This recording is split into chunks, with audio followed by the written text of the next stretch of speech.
नमस्कार बंधुरा चले एलाम आबारो नतून एकटी रेसिपिर संगे।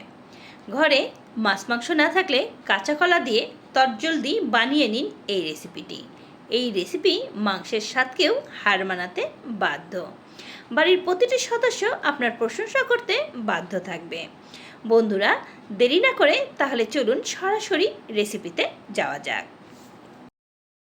কাঁচা কলার কাটলেট তৈরি করার জন্য আমি এখানে একটি কাঁচা কলা নিয়েছি আর দুইটি এখানে আলু নিয়েছি। এবার কাঁচা কলা সিদ্ধ করে নেওয়ার জন্য আমি এখানে ছোট ছোট টুকরো করে নিয়েছি, এতে করে তাড়াতাড়ি সিদ্ধ হয়ে যাবে।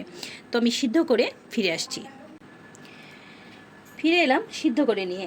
এরপরে আলুর খোসাটা আমি ছাড়িয়ে নেব এইভাবে, সঙ্গে কাঁচা কলার খোসাটাও আমি ছাড়িয়ে নেব। যেসব বন্ধুরা আমার ভিডিওটি দেখছো অথচ একটি লাইক করনি, প্লিজ তোমাদের কাছে রিকোয়েস্ট করছি ভিডিওটিতে একটি লাইক দিয়ে নেওয়ার জন্য। আর সম্পূর্ণ ভিডিওটি দেখার পরে ভালো লেগে থাকলে চ্যানেলটি সাবস্ক্রাইব করে আমাকে এগিয়ে যেতে সহযোগিতা করার অনুরোধ রইল। আর যেসব পুরাতন বন্ধুরা প্রথম থেকে আমাকে ভালোবাসা দিয়ে এত দূরে এগিয়ে নিয়ে এসেছো তাদেরকে অসংখ্য অসংখ্য ধন্যবাদ। এবার কাঁচা কলা আর আলুগুলো খুব ভালো করে আমি ম্যাশ করে নেব। তো আমি এখানে আলু আর কাঁচা কলা মেখে নিয়েছি। এরপরে আমি এখানে দিয়ে দিচ্ছি পেঁয়াজ কুচি 3 টেবিল চামচ পরিমাণ, দিয়ে দিচ্ছি কাঁচা পাকা এখানে মরিচ কুচি করে নিয়েছি, দিয়ে দিচ্ছি আদা আর রসুনের পেস্ট, দিয়ে দিচ্ছি টেস্ট অনুযায়ী লবণ, দিয়ে দিচ্ছি গোলমরিচ গুঁড়া, দিয়ে দিচ্ছি তেলে নেওয়া জিরা গুঁড়া, দিয়ে দিচ্ছি গরম মশলা গুঁড়া, দিয়ে দিচ্ছি ধনিয়া পাতা কুচি, দিয়ে দিচ্ছি লেবুর রস,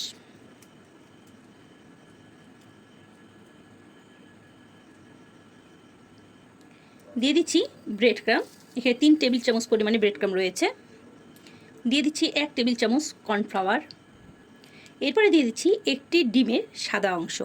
এখানে আমি কুসুমটা দিচ্ছি না, কুসুমটা দিয়ে দিলে এখানে ফেনা হবে ভাজার সময়, তাই এখানে শুধু ডিমের সাদা অংশটা দিয়ে দিলাম। এবার হাত দিয়ে সব উপকরণগুলো একসঙ্গে খুব ভালো করে মেখে নেব। মেখে নেওয়ার সময় আপনার যদি মনে হয় মাখাটা নরম হচ্ছে তাহলে আরেকটু ব্রেড ক্রাম মিশিয়ে নিতে পারেন। তো আমার আর কোনো কিছু মিশিয়ে নিতে হয়নি। মেখে নিয়ে ফিরে এলাম। এরপরে একটু হাতের তালুতে সাদা তেল লাগিয়ে নেব, আর তারপরে এখান থেকে একটু একটু করে ডো নিয়ে আমি কাটলেটের শেপে তৈরি করব। আপনারা চাইলে আপনাদের পছন্দ মতন যে কোনো শেপে তৈরি করে নিতে পারেন।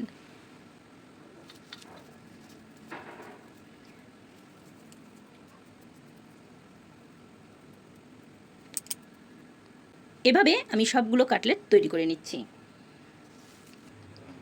সবগুলো কাটলেট আমার তৈরি করা হয়ে গেছে। এবার আমি এগুলো ফ্রিজে রেখে দেবো 1 ঘন্টার জন্য।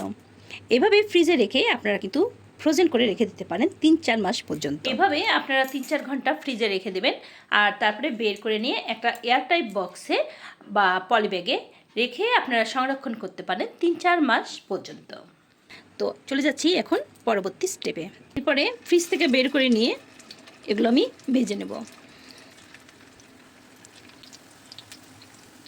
এগুলো ভাজার জন্য খুব বেশি তেল দেওয়ার দরকার নেই, হালকাভাবে অল্প তেলের ভেতরে এগুলো খুব ভালোভাবে ভেজে নেওয়া যাবে। তো একদিকে যখন হয়ে যাবে তখন আমি একটি চামচের সাহায্যে উল্টে দিচ্ছি। এগুলো হতে কিন্তু খুব একটা টাইম লাগে না, 4-5 মিনিটের মধ্যেই ভাজা হয়ে যাবে। যারা এখনও আমার ভিডিওটি দেখছো তাদেরকে রিকোয়েস্ট করব, ভিডিওটি ভালো লেগে থাকলে অবশ্যই চ্যানেলটি সাবস্ক্রাইব করবে, আর পাশে থাকা অল বাটনটি অবশ্যই ক্লিক করে দেবে। আর তোমাদের নতুন নতুন কমেন্ট আমাকে আরও উৎসাহিত করে নতুন নতুন রেসিপি দিতে। বন্ধুরা তোমাদের ভালো লেগে থাকলে অবশ্যই একটি ভালো লাগা মন্তব্য করবে কমেন্ট বক্সে।